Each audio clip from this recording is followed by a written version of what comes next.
Mesdames et messieurs, chers téléspectateurs de Joliba TV News, bienvenue dans votre émission Fait marquant. Fait marquant est une émission qui retrace les faits remarquables, notables, saillants, saisissants et singuliers de la société ancienne et contemporaine. Bref, Fait marquant questionne l'histoire. Fait marquant est une tribune qui donne la parole à des personnes qui ont été marquées par un événement de notre société, un événement de la société ancienne et contemporaine, comme je le disais. Donc, pour ce numéro, nous recevons M. Tierno As Oumar Diallo, qui est un ancien ministre des Affaires religieuses et du culte. Nous parlons d'une thématique très importante. Il s'agit de l'albinisme. L'albinisme qui est une condition où le corps humain ne produit pas assez de mélanine, de pigments dans la société. Doit-on marginaliser les albinos? Doit-on les stigmatiser? Voilà autant de questions auxquelles nous apporterons des éléments de réponse avec notre invité. Il est déjà sur le plateau avec nous, Monsieur Tierno Oumar Diallo. Bonsoir et merci d'avoir accepté notre invitation. Oui, bonsoir Fabrice. C'est un plaisir de vous recevoir. Partagez. Merci beaucoup. Nous parlons de l'albinisme. Oui. Pour vous, c'est quoi? Alors, permettez-moi d'abord de faire quelques petites règles, je ne sais pas, orientations. D'abord, c'est Tierno Amadou Omar Has Diallo. Je suis le petit-fils de Amadou qui était marabout, qu'on appelait Tierno chez les Peuls. Et donc, Tierno Amadou est le fils aussi de Omar, qui avait une intelligence que les morts, son maître coranique qui était mort, a comparé à la source du puits intarissable, Hassi le puits. Donc, Omar, l'intelligent, Omar a l'intelligence intarissable. Donc, il faut une étude d'anthropologie. Ben voilà, et donc, et donc on va en venir. Mon papa, il m'a donné donc le nom de mon grand-père. Très bien. De son père, donc de son grand-père à lui aussi, donc de mon aïeul. Parce que quand je suis né, évidemment, étant albinos, il s'est dit c'est un signe. Est-ce qu'il aura d'autres enfants? Est-ce qu'il aura d'autres garçons? Alors voilà, voyez-vous, donc on est déjà dans la question, parce que pourtant il était ingénieur de l'agriculture et du génie rural.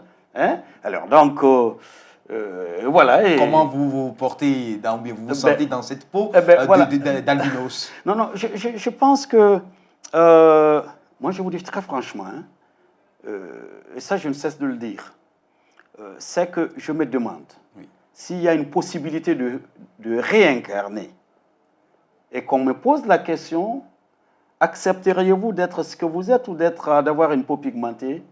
Je vous dis, malgré les brûlures du soleil, malgré le poids de la chaleur, malgré ma myopie, je serai toujours une personne atteinte d'albinisme. Parce que c'est cette singularité qui fait ma beauté. Et personnellement, nonobstant les insuffisances physiologique et la méchanceté de la nature pour cette fragilité que je porte, j'ai jamais souffert de mon albinisme. Comme je vous l'ai dit, mon père était un ingénieur d'agriculture, ma maman est institutrice. Mais ils ne sont pas albinos? Non, ils ne le sont pas. Il n'y a pas d'albinos dans aucune relation de ma vie. Hein? Je suis le seul lien entre mon papa et ma maman. Ma maman était divorcée quand j'avais peut-être 3 ans, mais ça n'a aucun lien avec ma peau. C'est une question de vision. Le Nord, comme on le sait, au du Sahel, voilà, c'est l'esprit de domination, de caste, etc. Ma maman est en Diarra du Sud, ceci vit au Nord, au centre, au Sahel, chez nous, comme, ma foi, alors voilà, donc il y a eu cette truc-là, on s'est dit comment le Peuple rouge peut marier une femme bambara, etc., et Diarra par sur cour, etc. Alors donc ça crée des clivages. Moi j'avais 3 ans à l'époque, je suis de même père que certains, de même mère que d'autres, mais pas du tout d'albinos. Pas d'albinos parmi mes enfants, j'ai 4 belles, charmantes filles et un garçon. Alors voilà, donc ça, ils ne sont pas albinos. Il n'y a pas d'albinos. Alors voilà, parce que c'est un phénomène de ce qu'on appelle en termes génétiques, c'est un gène récessif. Ça voudrait dire quoi? Moi je suis porteur, ou peut-être mes parents sont porteurs, mais avec un gène qui se transmet, c'est héréditaire, mais qui s'efface, qui se réduit dans la transmission. Voilà. Ce n'est pas une transmission automatique. Hein, parce que c'est une question de gènes non pigmentés. Et comme je donne l'exemple très simplement aux gens, c'est comme la peinture blanche. Toute votre peinture, vous en faites une goutte dedans, ça perturbe la blancheur. Alors donc, puisque ces gènes qui dorment en nos parents pigmentés, alors donc, dès que leur pigment étant plus élevé que le taux d'albinisme, de pigment dans les gènes, dans l'ADN, alors donc ça fait que l'albinisme, il est récessif et il est aussi accidentel parce qu'il ne se présente pas du tic au tac. Hein, c'est purement... Vous savez, souvent les vieilles personnes ont de l'intelligence. Moi je le dis, hein, nos sociétés, on doit beaucoup étudier l'anthropologie, la sociologie de nos anciens.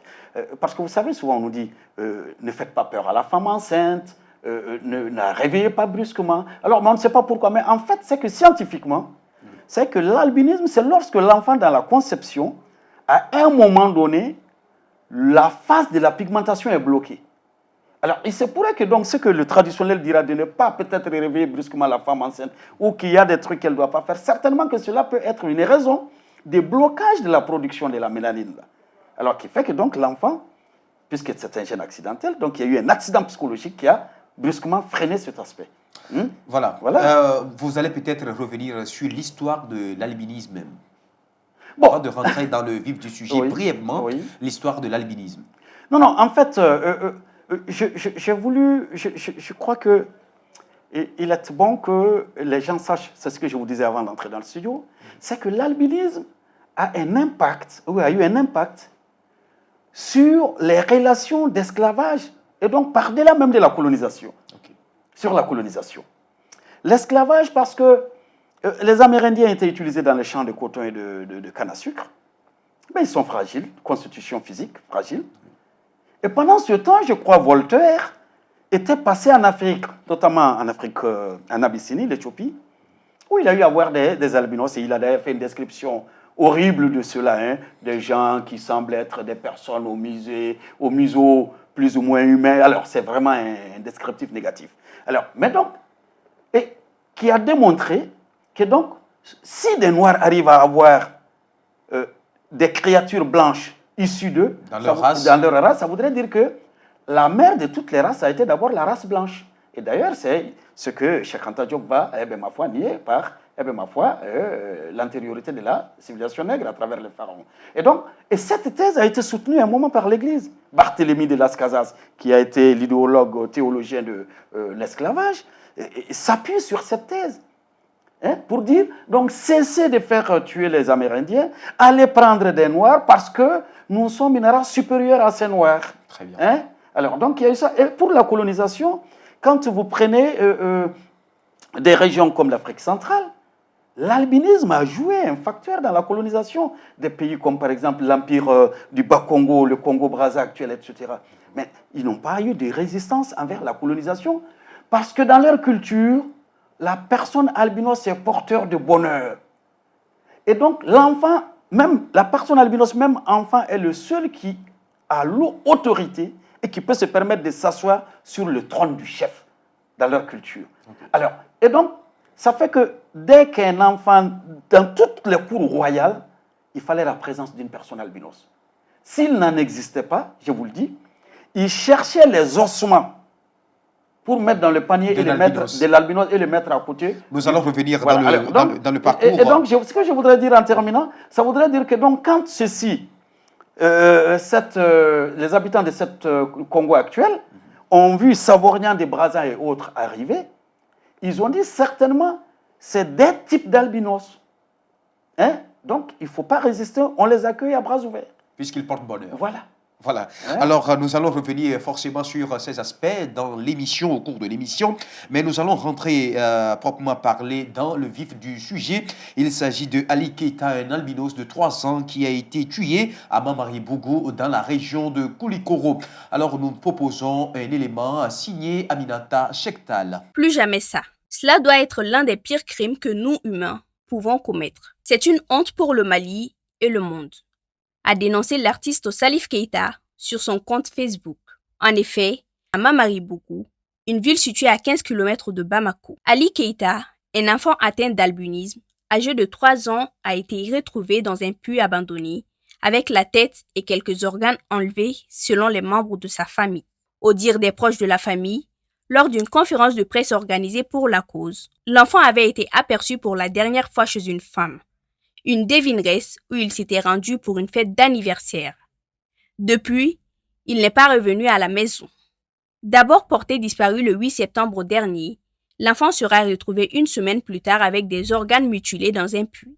Selon un proche de la famille, le môme a été reconnu à travers ses habits. La gendarmerie et le tribunal de la commune 4 ont tout de suite été alertés.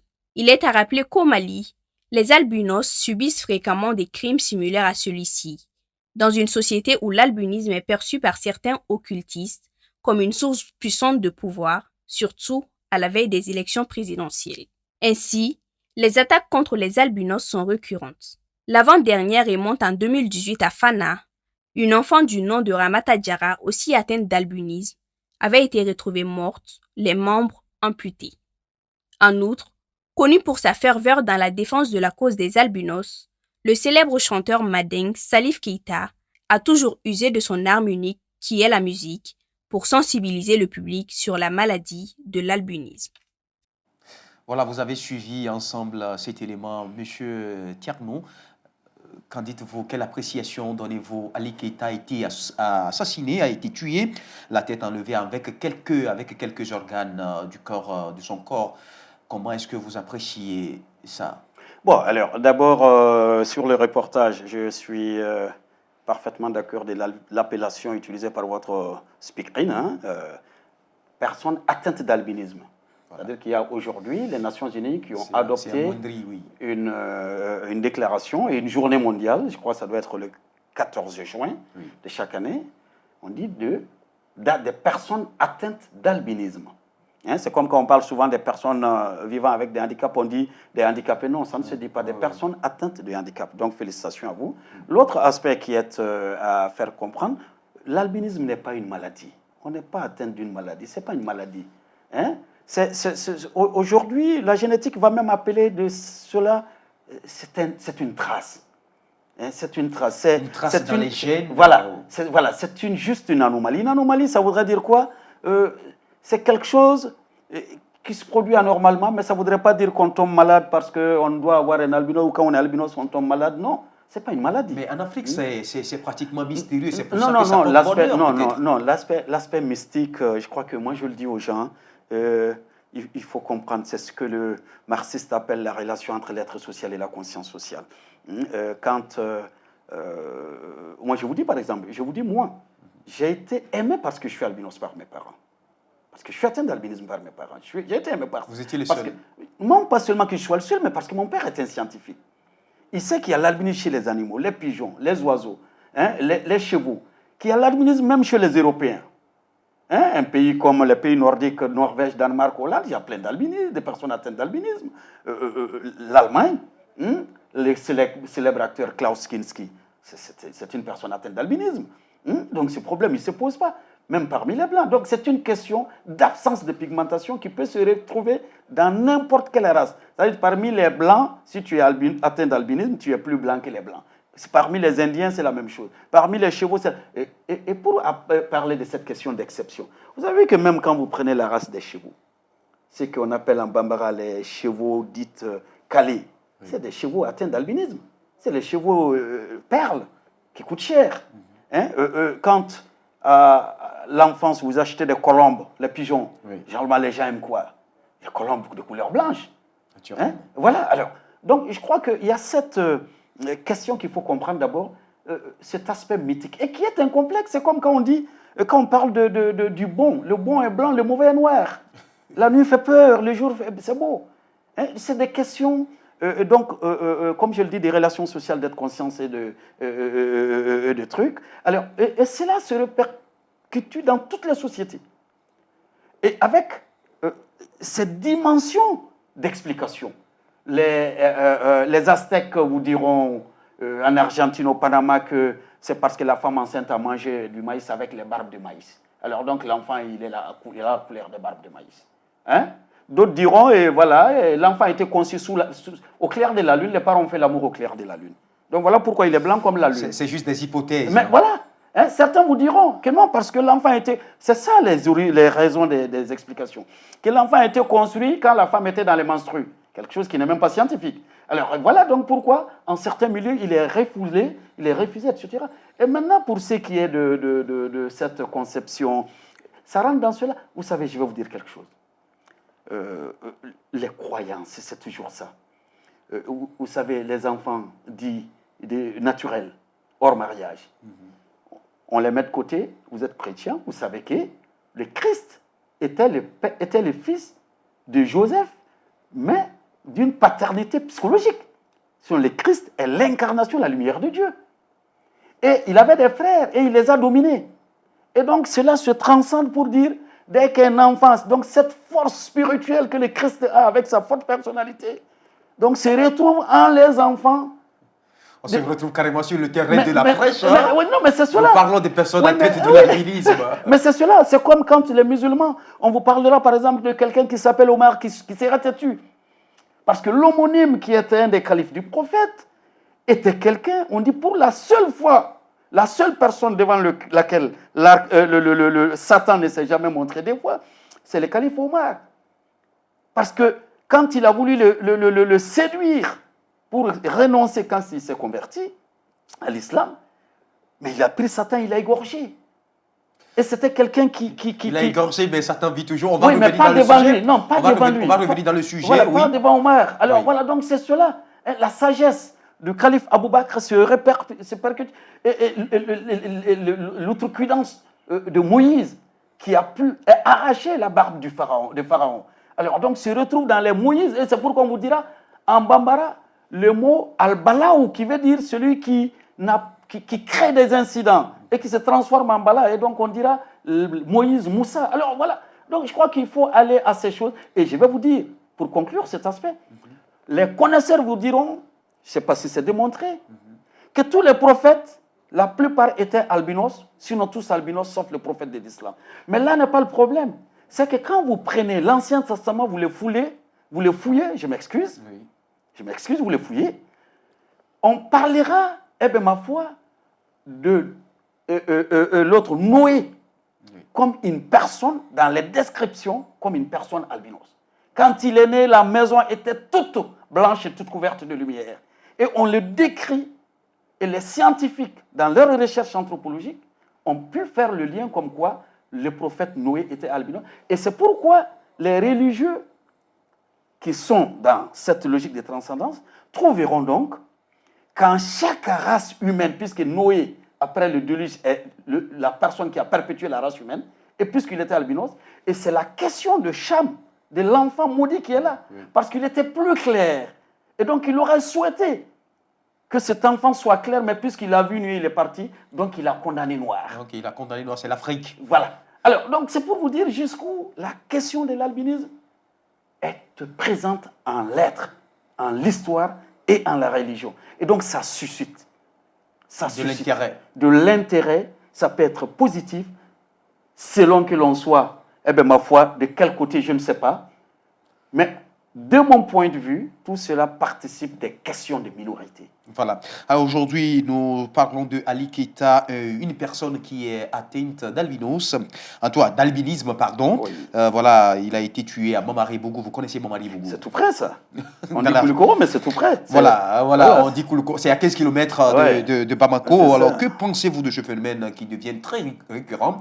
Et qu'est-ce que nous devons faire aujourd'hui? C'est devenu un fait marquant. Bon, je vais vous dire, Fabrice, vous savez, vous m'avez décrit comme ancien ministre. Mais en réalité, ce que les gens ne savent pas. Je suis la première personne à créer la première association qui s'occupe de la défense des enfants atteints d'albinisme, pas au Mali, en Afrique, au sud du Sahara. J'étais étudiant à l'école nationale d'ingénieurs avec des copains non albinos. C'est SOS Albinos, c'est ma création.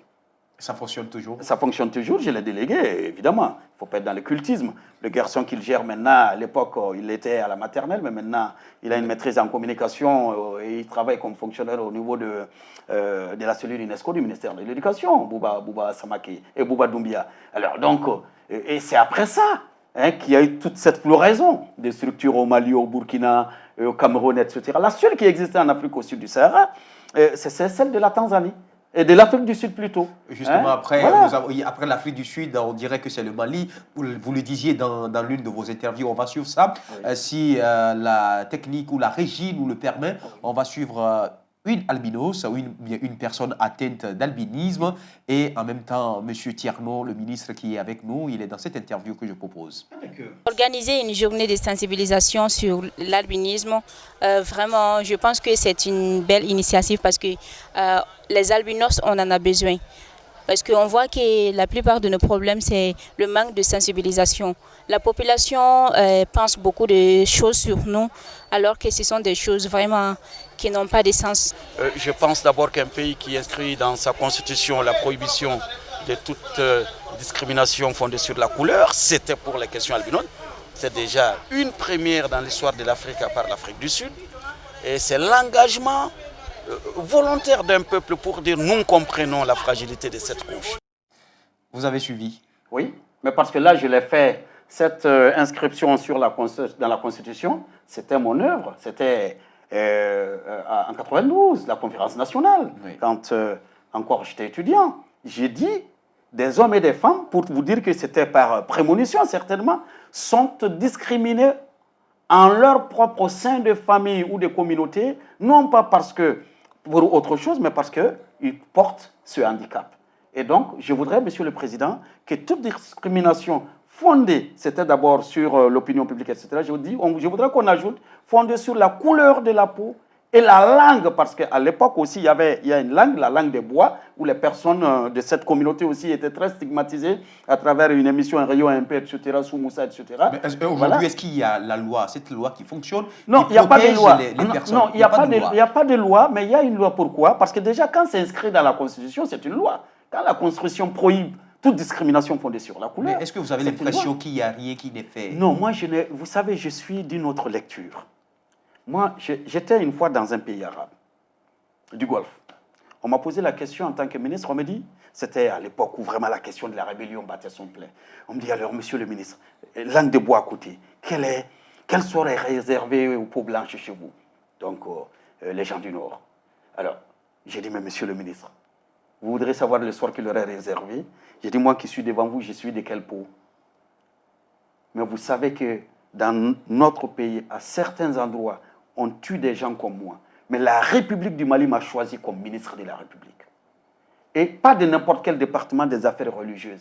Là où toutes les supputations, où toutes les dissertations ont été faites. Et moi, je peux vous rassurer qu'il n'y a pas de chose qui n'a pas été dite au président de la République de l'époque, Ibrahim Boubacar Keïta, à mon sujet, et des négatifs et des positifs. Il a dit, vous le serez, ce garçon. Je le vois en humain, je ne le vois pas en personne atteinte d'albinisme. Alors voilà, donc c'est pour vous dire, moi je vous le dis. Hein? Alors donc c'est pour vous dire que cette question, elle a tout le temps existé. Alors maintenant, comme je vous le dis, moi j'ai une autre lecture. Cette lecture, c'est quoi? C'est de faire ce travail. Qu'à chaque fois qu'on est exceptionnel, on crée une curiosité. Les gens qui ont les septuplés de doigts, qui ont 6 doigts, vous trouverez qu'on les sacrifie.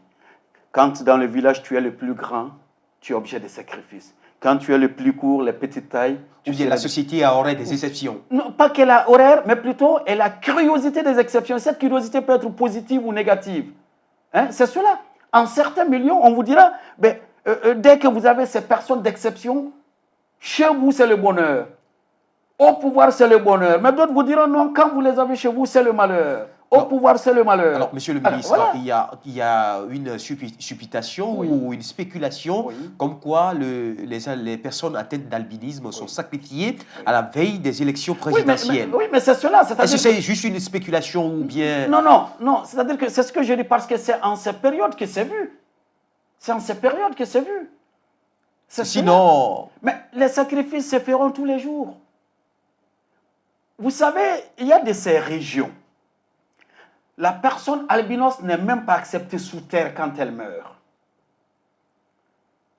Il y avait ça au Mali. Le corps, si on ne peut pas l'inhumer, qu'est-ce qu'on fait? Non, mais c'est ce que je vais vous dire. Le corps était emballé. On le dépose derrière le village, à la lisière d'un autre village. Ces villageois aussi le voient, prennent le reste, ils vont le déposer ailleurs. C'est cela. Vous avez une région... Vous savez, c'est intéressant ça. Vous prenez un pays, il y a une région au Ghana, quand l'enfant albinos naît. Mais l'enfant est couvert de cadeaux jusqu'à l'âge de la maturité. Et les gens rivalisent des cadeaux. Mais vous savez pourquoi? c'est pour l'égorger après, comme un bœuf. Et les gens se battent au village pour son sang. Parce que j'ai fait plus de cadeaux, je dois avoir plus de sang. Et là, la personne sait qu'elle est entretenue pour ça. Et qu'à sa maturité, elle sera cela. La personne est Elle consciente. est consciente de cela. Vous avez des régions telles qu'en Afrique centrale, dans certaines zones du Gabon, quand l'enfant albinos, on dit c'est l'incarnation des esprits, alors donc il faut le mettre dans une calebasse neuve et on va le déposer dans la forêt profonde, au pied d'un arbre, pour voir en une semaine s'il n'est pas mort. Donc les esprits nous ont autorisé à l'avoir. Alors un enfant qui n'est pas allaité au bout d'une semaine. Et dans certains endroits, nous, on le met dans une calebasse neuve. C'est l'enfant de Mami Wata, on le met sur la mer pour qu'il retourne à Mais Mami monsieur le Wata. ministre, le phénomène persiste et devient viral. À qui la faute? non, Où à se qui- situent non, non. les responsabilités? Les Qu'est-ce que nous responsabilités, devons les faire? responsabilités, je vais vous le dire, en réalité, c'est l'État. Parce que l'État a le devoir de protection. C'est cela. Et je crois qu'il le fait. Non, attendez. L'enfant albinos qui va tout de suite comme Ali à un anniversaire, il n'a pas droit à y aller. Mais cet enfant, il veut être comme les autres enfants. Moi, j'ai joué comme les autres enfants. Mais quand je revenais, je trouvais que le soleil avait rougi mon corps, ça prenait des bulles. Mon papa, il me dit, mais c'est quoi ça? Mais cet enfant, c'est normal, il vit son âge. D'accord qu'il faut qu'il y ait une vigilance des parents. Mais lorsque c'est... Vous savez, quand vous prenez le cas de la petite Diarra de Fana, Oui. mais elle était au flanc de sa maman en train de dormir. Parce qu'il fait chaud, notre peau. Est-ce que les gens ne savent pas? Un coup de soleil sur la personne albinos, la nuit, l'enfant sent la chaleur, la personne sent la chaleur dans son corps, dans sa chair, comme une chair qui est, ma foi, sur du dibi. À part la responsabilité de l'État, nous tendons vers la fin de l'émission. Oui. Qu'est-ce que nous devons faire, nous? Qu'est-ce que la société, dans son entièreté, Non, je doit pense faire? que non, c'est de sensibiliser. C'est ce qu'il faut jamais cesser de faire. Hein? Il faut sensibiliser. C'est ce qui est important. Moi, j'ai été ministre de la République. Alors, où était la différence? Est-ce que j'avais à me rechigner la tête parce que je suis albinos? Non. Je suis une personne comme les autres. Très bien. Alors, où est le problème? Alors, mais cela, c'est l'éducation de l'enfant. L'encadrement par les parents qui donne cette vision. Moi, quand ma première fille est née, comme j'ai l'habitude de le dire, d'abord, ma femme, les parents lui ont dit, mais écoute, tu ne vas pas te marier à lui, c'est une personne atteinte d'albinisme. Quand ma première fille est née, certains sont venus soulever la couverture pour voir quel enfant il a eu. Alors, moi, j'ai été éduqué à comprendre que c'est un phénomène scientifique. Et donc, c'est cette sensibilisation. Et qu'il faut vivre avec. Voilà, qu'il faut vivre avec et que ce n'est pas la fin du monde. Voilà. Moi, je me sens plus beau étant tout blanc, tout clair, quand déjà d'autres payent des produits pour se faire blanchir. Voilà. Eh bien, alors, où est le problème? Peut-être que je peux regretter d'avoir une mauvaise vision, parce que le soleil, etc., la fragilité de la rétine, parce que l'albinisme sur la peau, c'est réfléchi sur Alors, les monsieur yeux. le ministre, votre mot de la fin? Mon mot de la fin, je crois, c'est d'espérer. Très bien. D'espérer et de se dire que nous naissons comme les autres. Moi, je vais vous raconter une petite anecdote pour terminer. Nous n'avons plus assez de temps. Alors, non, juste, c'est intéressant. Très bien. Cette fille, quand je passais chez eux, c'est une cousine, elle était toute petite, elle demandait à sa maman qui est une tante, mais comment une personne peut être albinos? Sa maman qui n'est pas scientifique lui répondait, ma fille, chaque femme a son... je ne sais pas comment je vais dire ça en bambara, chaque femme a son ventre comme tel. Ouais. Alors, quelques années après, la fille, elle est fiancée. Moi, je n'étais plus dans les quartiers, je repasse. Comme par hasard, c'était le baptême de la fille de cette fille-là. Alors, on me dit, elle est là-bas, j'ouvre le berceau, je trouve qu'elle a eu une fille albinos. Et cette fille, aujourd'hui, étudiante à l'école des mines. Alors, j'ai dit à la dame, si ta maman vivait, c'est elle qui allait te poser la question, comment l'enfant d'une femme devient albinos? Parce que soit tu l'as eu. Alors, donc, c'est pour vous dire que nous naissons comme les autres. Et que la différence est une beauté. Dieu dit, je vous ai créé différents. Et moi, je me dis, spirituellement, en moi, j'ai Dieu.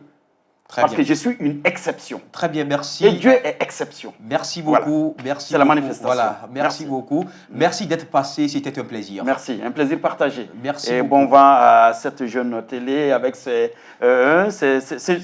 ces jeunes agents. Merci beaucoup. Porteurs d'espoir aussi et d'espérance. Très bien. Merci. Alors, à nous revoir. Merci bien. Très bien, chers téléspectateurs, mesdames et messieurs, cette édition, en tout cas cette émission, s'achève ainsi. Merci à vous de l'avoir suivi. À la semaine prochaine pour d'autres aventures. D'ici là, prenez soin de vous.